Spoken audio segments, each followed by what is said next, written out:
Estamos de vuelta y ya está nuestro invitado, ministro de Hacienda, Mario Marcel. Gracias por estar acá, ministro. Gracias por invitarme. Buenas noches. Buenas noches. ¿Y? El estado de ánimo, ministro. Así como cuando a uno la abuelita le preguntaba, cuando uno estaba ahí, ¿cómo te has sentido, Fernandito? Arito, ¿cómo te has sentido tú? Bueno, yo me he sentido muy motivado, muy comprometido con sacar la economía adelante, y creo que hemos tenido avances.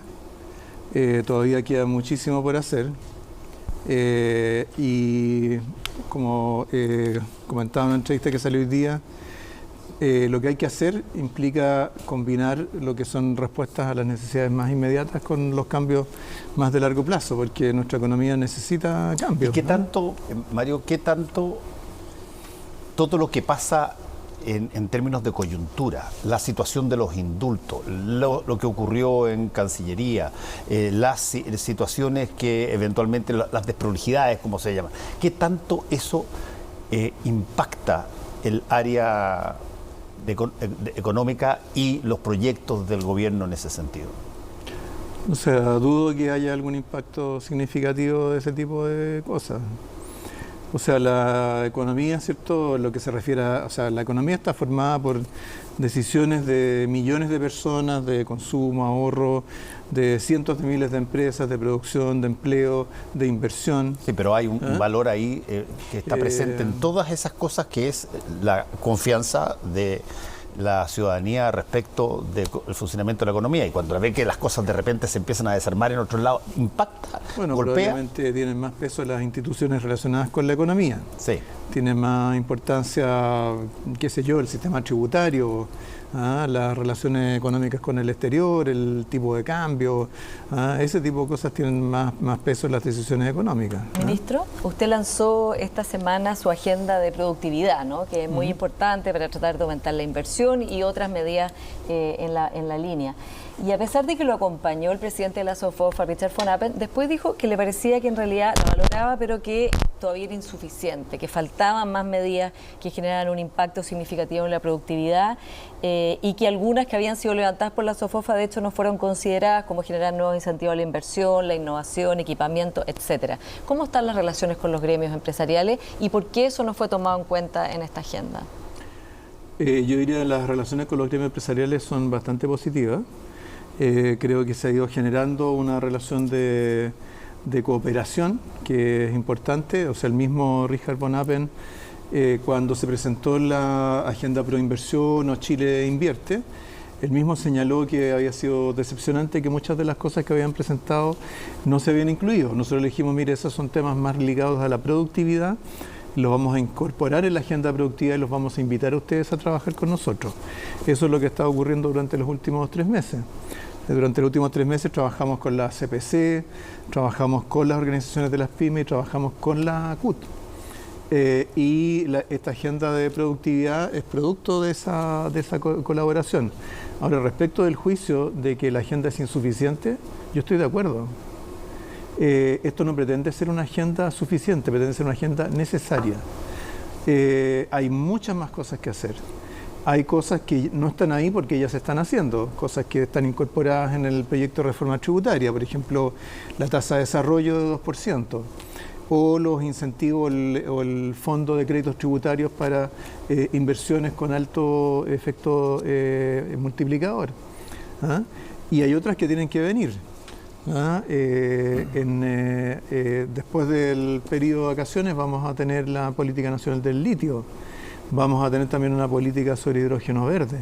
Eso ha estado, digamos, se está esperando hace mucho tiempo tener eso. Así es. Ministro, y Juan Sutil, ex CPC, pero todavía influyente empresario, dice que en las reformas tributarias y de pensiones, que usted avanzó bastante esta semana también en ambas, le parece que ahí no representan el sentido común de la gente y que no es el sentir mayoritario, y le parece que no están escuchando desde el gobierno lo que se está diciendo, no solo desde las empresas, dice él, sino también desde la gente.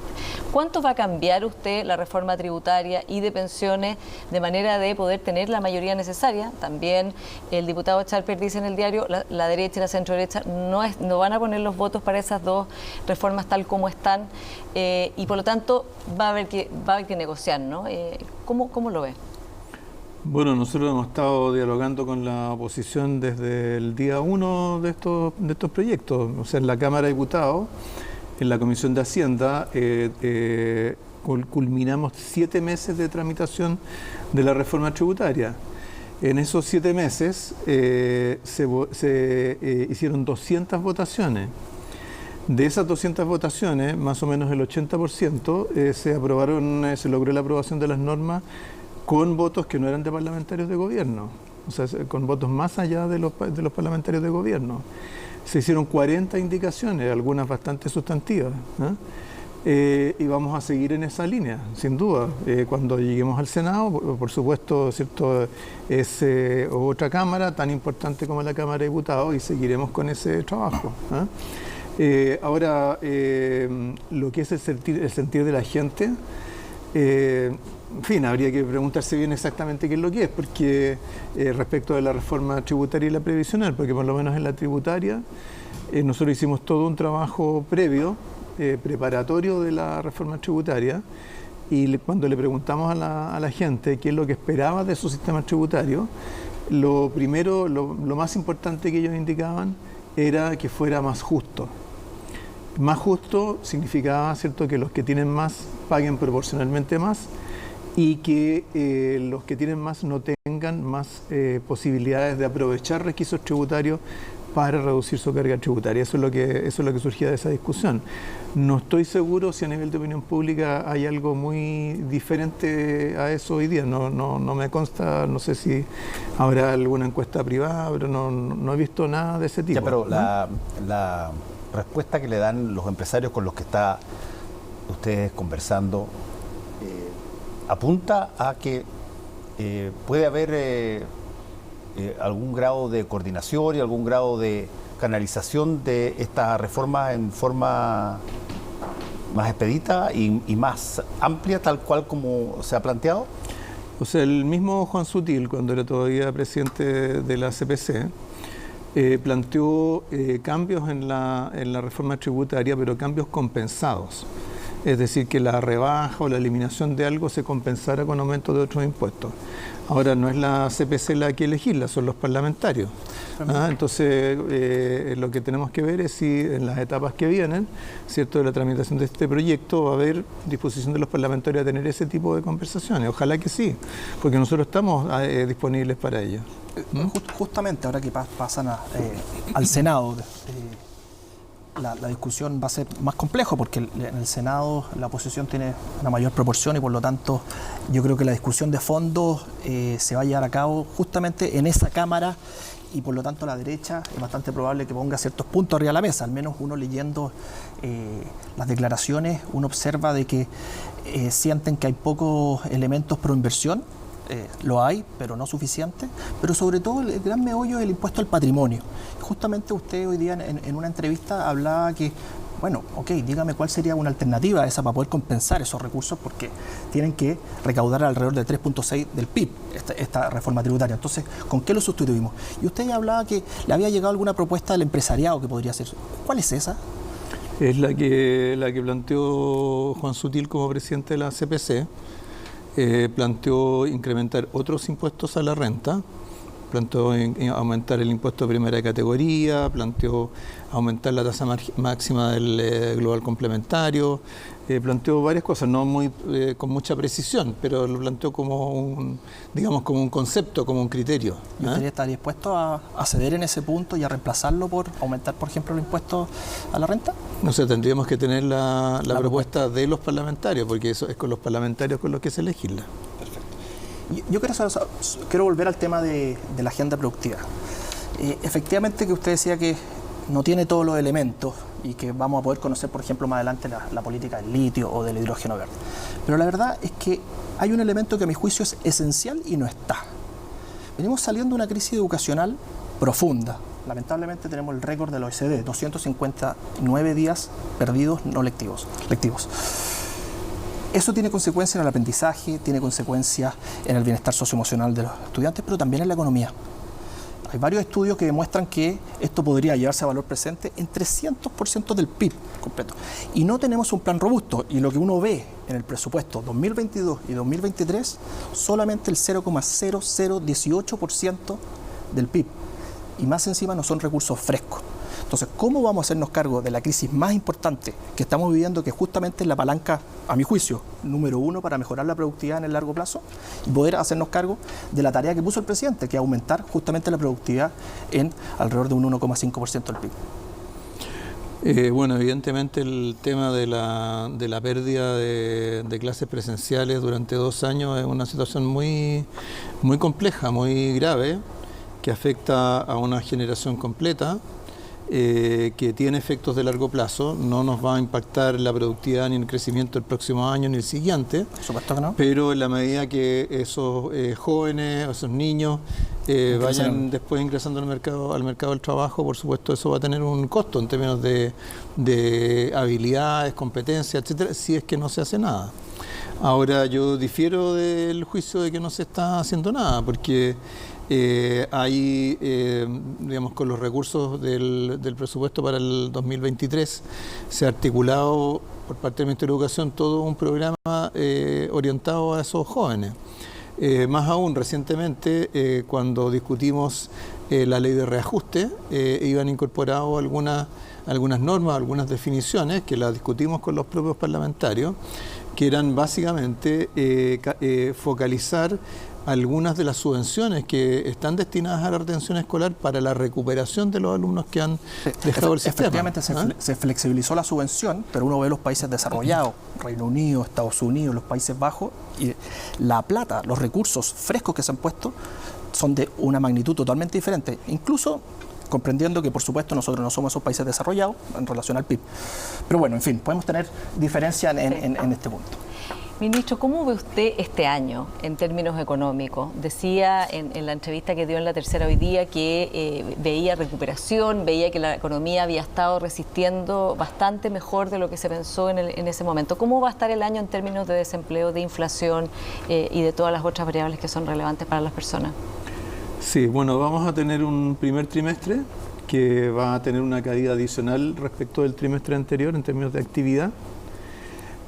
Probablemente no vamos a tener un cambio muy grande en materia de empleo, porque el primer trimestre del año normalmente es un trimestre de estacionalidad alta en términos de empleo, pero puede ser que por ahí por abril, mayo veamos cifras algo más negativas. Además hay un rezago siempre del mercado del trabajo respecto a la actividad. Pero a contar del segundo trimestre del año vamos a empezar a ver cifras positivas en la comparación mes a mes, trimestre a trimestre, y eso debería extenderse durante todo el resto del año. Ahora, eso no es incompatible con que en el agregado, ¿cierto?, no tenga cifras negativas, porque si uno parte muy de abajo, aunque vaya creciendo durante el año, siempre va a aparecer en el conjunto del año más abajo del año anterior, donde partió de muy arriba, que eso fue lo que ocurrió en el 2022. Ahora, la inflación va a estar descendiendo durante todo el 2023. En abril probablemente ya vamos a tener inflación bajo 10%. Y hacia fines de año vamos a tener la inflación bajo 5%. Ahí hay un punto súper interesante que lo conversábamos antes también cuando yo planteaba que hay ciertos conceptos que se usan mucho en el ámbito político que uno necesita verlos en la práctica para ver si es que eso se ha efectivamente materializado. El concepto de voluntad política que mencionaba la presidenta del Partido Socialista, por ejemplo. Y acá, en lo que usted está diciendo, las cosas que pasan en el próximo año con los signos que se puedan dar, ¿cómo? Y yo lo pregunto así de una manera, pero lo más pedestre posible para que se pueda entender. ¿Qué vamos a ver los chilenos para darnos cuenta de que efectivamente las cosas cambian? ¿Es un informe de cifras en planilla Excel que el ministro o el presidente pueden decir? ¿Cómo lo ve? ¿Cómo lo constata? ¿Cómo se genera la confianza? ¿Sabes qué? Estoy viendo cosas que antes no había visto y que tienen que ver con mejoras, con productividad, con empleo. A ver, ¿qué es lo que primero debiera empezar a aparecer para que usted pueda decir lo que estábamos pensando hacer está empezando a materializarse? Bueno, en inflación, ¿cierto? La gente no tiene en la mente, ¿cierto?, el IPC. Por definición, ¿cierto?, el IPC se construye a partir de una canasta que es el promedio de toda la ciudadanía. Entonces, ninguna persona se siente personalmente identificada con ese promedio. Pero lo que sí es muy importante son algunos precios emblemáticos. Los precios de la benzina, del pan, de la leche, qué sé yo. Eso es lo que normalmente marca las percepciones de las personas respecto a la inflación. Y fíjese que ahora con la gasolina ya estamos acumulando una baja de 100 pesos por litro. Desde el punto más alto ya llevamos una baja de 100 pesos por litro. Y en los alimentos, con la caída del dólar, más la caída de los precios internacionales de los alimentos, vamos a empezar a ver primero moderación y luego probablemente alguna baja en los precios de los alimentos durante el año. Ministro, entonces eso es bien importante. Otro precio que es muy apelativo a la ciudadanía o que es muy simbólico es el mismo tipo de cambio. Y resulta que llevamos ya 200 pesos, más de 200 pesos de caída del dólar. Probablemente el precio más, creo yo, más cercano a la ciudadanía es cuánto le pagan a la ciudadanía. Por supuesto, o sea, hasta ahora estamos viendo los precios. Los precios, claro. Que ese es un precio, que es el precio del trabajo, claro, cuánto le pagan. Y si es que uno ve que eventualmente tiene posibilidades de generar un aumento en su ingreso en función de lo que está pasando y de las cosas que se están haciendo, automáticamente la confianza se renueva. Claro. ¿Qué tanto estamos cerca de eso? Sí, o sea, lo que vimos durante el año pasado es que con el aumento de la inflación, aun cuando los sueldos se fueron reajustando producto de las negociaciones colectivas, siempre iban por detrás de la inflación, porque siempre la inflación iba subiendo más. Ahora, cuando la inflación empiece a bajar, va a ir ocurriendo lo contrario. Va a ir habiendo grupos de trabajadores que en sus negociaciones colectivas habrán conseguido un reajuste en función de la inflación pasada, pero esa inflación pasada va a ser más alta de la que se va a ir produciendo en la práctica. Ahora, yo quería destacar este tema del tipo de cambio, porque recordemos que en realidad los grandes saltos del tipo de cambio que se produjeron en Chile, incluso antes de llegar a los 1.000 pesos, fueron en los momentos de mayor incertidumbre. O sea, nosotros ya en la época del estallido, los meses siguientes del estallido, perdimos como 150 pesos de tipo de cambio. Entonces, y eso después con los otros factores internacionales, eso terminó llevando el dólar a más de 1.000 pesos. Sí. Pero parte de esa incertidumbre ha ido reduciéndose. Sí. Ministro, en ese sentido... Perdón, y solo quiero citar un dato porque es bien importante, porque es una encuesta que salió hoy día. Hoy día sale una encuesta de Criteria que lo que muestra es que las expectativas de las personas respecto de su situación personal futura tienen un salto importante para arriba. Por primera vez en muchos meses. Sí, porque en general estaban mostrando al revés, ¿no? La tendencia contraria. Entonces creo que algunas de estas cosas, tipo de cambio, precio de las bencinas, porque en realidad lo que más marca la opinión ciudadana siempre son es la inflación, son los precios. Entonces probablemente algunas de estas cosas ya están empezando a generar una expectativa algo más positiva. Ministro, y le quería preguntar por los retiros, porque usted dijo también que lo que le parecía que podía, digamos, echar por la borda estos avances o esta situación, sobre todo el control de la inflación, era que hubiera nuevos proyectos de retiro y que hasta ahora los habían podido parar, pero sabemos que eso es una realidad que se abrió, digamos. ¿Cómo ve usted, cómo va a manejarse usted para que eso no pase? Porque como mismo usted dijo, eso le echaría por la borda todos sus planes de control de la inflación, mercado de capitales, etcétera. Bueno, recién tuvimos la discusión esta del autopréstamo. Sí. Que en teoría era algo más benévolo, es cierto, que los retiros, pero en la práctica mostramos que era bien parecido. Y bueno, como sabemos, en la Comisión de Constitución de la Cámara de Diputados se rechazó por 8 votos contra 2. Entonces bueno, ¿qué es lo que planteamos en ese momento? Lo que planteamos es, bueno, recordar el daño que causaron los retiros en la economía, hasta qué punto estos le agregaron fuego a la hoguera de la inflación, y que no era eso algo que quisiéramos ver en los próximos meses, ¿eh? Y bueno, eso hizo que una mayoría bien clara en la Comisión de Constitución votara en contra. Esos mismos argumentos van a estar presentes en el momento en que se presente una discusión sobre nuevos retiros. Uno no puede impedir que haya parlamentarios que hagan esas propuestas. El punto es cuál es la recepción que van a tener entre los parlamentarios, ¿eh? Ahora yo creo que los parlamentarios cada vez están más convencidos que los retiros son mucho más daño que cualquier alivio de corto plazo que puedan generar en la ciudadanía. Sí, eso le iba a preguntar, ¿cómo se explica usted que parlamentarios, incluso del oficialismo, viendo el resultado de la inflación que hemos tenido, que una parte se explica por la guerra en Ucrania y todo eso, pero una parte muy importante es lo que pasó con los retiros, se siga poniendo este tema en la agenda? Bueno, porque es un tema que, a propósito de lo que sale en las encuestas, que pareciera tener apoyo de la ciudadanía. Ahora, yo creo que mucha gente, ¿cierto? Si uno le pregunta, y de hecho yo lo he visto en estudios de grupos de foco, etcétera, mucha gente dice, sí, a mí me gustaría poder hacer mi retiro, pero sé que va a generar inflación. Entonces, cuando se legisla para todos, no para personas individuales. Desgraciadamente, esa realidad del efecto negativo para todo el mundo es lo que tiende a dominar. Y peor todavía, porque domina afectando a las mucho más a las personas que ni siquiera tienen posibilidad de hacer retiro. Seba. Sí, justamente en marzo, abril, es bastante probable que llegue justamente nuevas mociones parlamentarias para solicitar retiro.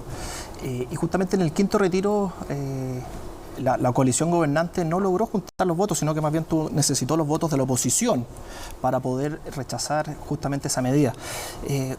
¿Cómo estamos para marzo-abril? ¿Usted cree que va a tener los votos o va a necesitar nuevamente los votos de la oposición para rechazar una futura... Con la composición que tiene actualmente el Congreso, se necesitan votos de oposición por los quórum que se requieren.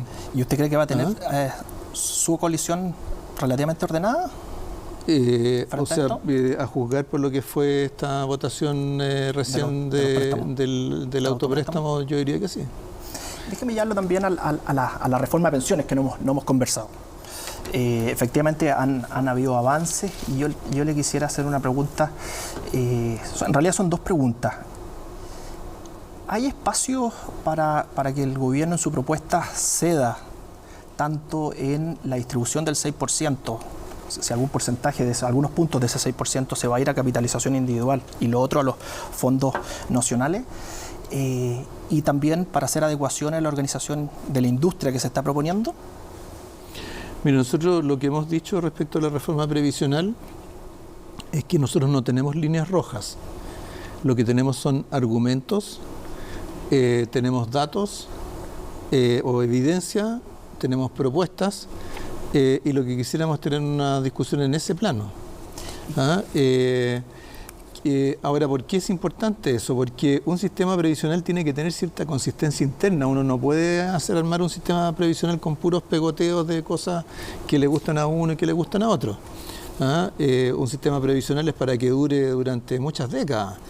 Y justamente en ese punto, en el diario esta semana vimos a un destacado economista, Quirós, que dice que el fondo en el cual se van a manejar los recursos para las pensiones actuales como futuras, parece que no era sostenible, no era robusto si es que uno le cambiaba ciertos parámetros que llamó la atención al menos cuando uno lo lee, porque modificando uno de esos parámetros en cerca de un 4%, por ejemplo, el fondo ya no era capaz de poder ser sustentable en el tiempo. ¿Qué opinión le recae? ¿O por qué la reforma de pensiones no tenía ciertos escenarios para poder justamente cubrir esos escenarios que ese destacado economista nos comunicó por la prensa? Mire, yo diría que los destacados economistas, e incluso los economistas mediocres, saben que cuando uno hace una proyección a 80 años plazo y cambia un par de parámetros, con seguridad va a tener trayectorias distintas de las cosas. Ahora, frente a eso, dos cosas, ¿no? Primero, lo ha explicado el subsecretario de Previsión, hay un problema en la manera en que Jorge, que es de mi misma generación en la universidad, en la Escuela de Economía de la Chile, hay un parámetro en el que cometió un error, porque lo que hizo fue calcular una diferencia de rentabilidad, no respecto de la que estaba supuesta en las proyecciones que presentó el gobierno, sino que respecto del mínimo que está contemplado. 3,91. Pero mucho más importante que eso, es que en el proyecto de reforma previsional está contemplado un mecanismo para que cada 2 años se haga un estudio actuarial del sistema. Y si ese estudio actuarial tiene que encargarlo el inversor público autónomo. Si de ese estudio actuarial lo que aparece es que hay un desequilibrio actuarial en el sistema, tiene que planteárselo al gobierno, el gobierno tiene que tomar una iniciativa legislativa, y si esa iniciativa legislativa para cambiar algunos de los parámetros del sistema no se aprueba, este inversor público autónomo tiene la facultad para modificar los beneficios del sistema. ¿Ya? Por lo tanto, cada 2 años va a haber una instancia de revisión y de corrección de todas las proyecciones respecto al funcionamiento del sistema. Ministro, última pregunta antes de terminar. La lógica que este gobierno tenía y que lo planteó abiertamente varios de sus exponentes, de el fin de las AFPs, el término real de las AFPs, con esta reforma de pensiones, ¿se sigue pensando que ese es un objetivo propuesto y proyectado que este gobierno quiere hacer? Yo diría que es la consecuencia de buscar un mecanismo en que haya un espectro más amplio de elección de los afiliados y de hacer la desintegración vertical de la industria. ¿Qué significa la desintegración vertical? Significa que hoy día las AFP se hacen cargo no solamente de manejar las inversiones, sino que se hacen cargo de administrar las cuentas, administrar la recaudación, la información al afiliado, el cálculo de las pensiones, sobre todo cuando es retiro programado. Entonces eso, cuando tenemos un sistema que en realidad va a tener 3 partes, que va a tener la PGU, va a tener la capitalización individual y va a tener el seguro social, no puede ser que eso siga administrándolo las AFP. Tiene que haber un ente que sea capaz de hacerse cargo del conjunto del sistema, de recaudar, informar, responder consultas para el conjunto del sistema. ¿Qué va a hacer eso? Va a generar mayor competencia en la industria de la administración de inversiones, porque va a haber más empresas interesadas en hacerlo y además va a haber un administrador público. Ahora, esto no es algo que haya surgido para terminar con la AFP. Este tema se planteó en la misma comisión que yo presidí. Está en un recuadro del informe que nosotros hicimos. Ya se discutía en esa época, en el 2006. Nunca le ha gustado la AFP, eso es evidente. Pero sobre esto se han hecho estudios, hay varios informes del Banco Mundial, estudios académicos. Este es un tema que se ha discutido mucho durante los últimos años. Ministro, una palabra antes de que se nos acabe el tiempo. ¿Qué va a pasar con las ISAPRES? Que es una situación que está ahí, digamos, está en el peligro de colapso, de quiebra. Serían 3,3 millones de personas que quedarían sin seguro. ¿Qué va a pasar? Más los efectos en FONASA. Claro, Sí. además los efectos en FONASA. Bueno, por supuesto que es una situación preocupante. Ojalá que no se hubiera producido, ¿cierto? Porque como sabemos el fallo de la Corte Suprema tiene que ver con temas que se vienen discutiendo desde el punto de vista legal desde hace ya bastante tiempo. Lo que hay que preocuparse es fundamentalmente de cómo darle respuesta a los 3 millones de personas que están actualmente en el ¿Disponibles sistema. el gobierno para socorrer, rescatar, no sé cómo quiera llamar a las ISAPRES? O sea, el gobierno, las medidas que tome, las va a tomar para pensando fundamentalmente en los afiliados. Porque no podemos tener 3 millones de personas que el día de mañana no sepan cuál va a ser su sistema de salud o simplemente se les obligue a cambiarse de sistema de salud. Pero pensando en... Tiene que haber cualquiera sea lo que ocurra hacia adelante, ¿cierto? Tiene que haber una transición que sea adecuadamente administrada, adecuadamente graduada y siempre vamos a evolucionar hacia un sistema mixto, siempre vamos a tener elementos de mixto y con elementos también de elección de los afiliados, pero es un escenario bien complejo que desgraciadamente se ha ido gestando durante varios años y bueno, nos va a tocar a nosotros hacernos cargo, pero bueno, como pasa muchas veces, uno no puede quejarse, tiene que hacerse cargo de las responsabilidades que le tocan. Ministro Marcel, muchas gracias por haber estado con nosotros una vez más. Muchas gracias, ministro. Gracias a ustedes. Volvemos en un ratito con el Minuto de Confianza.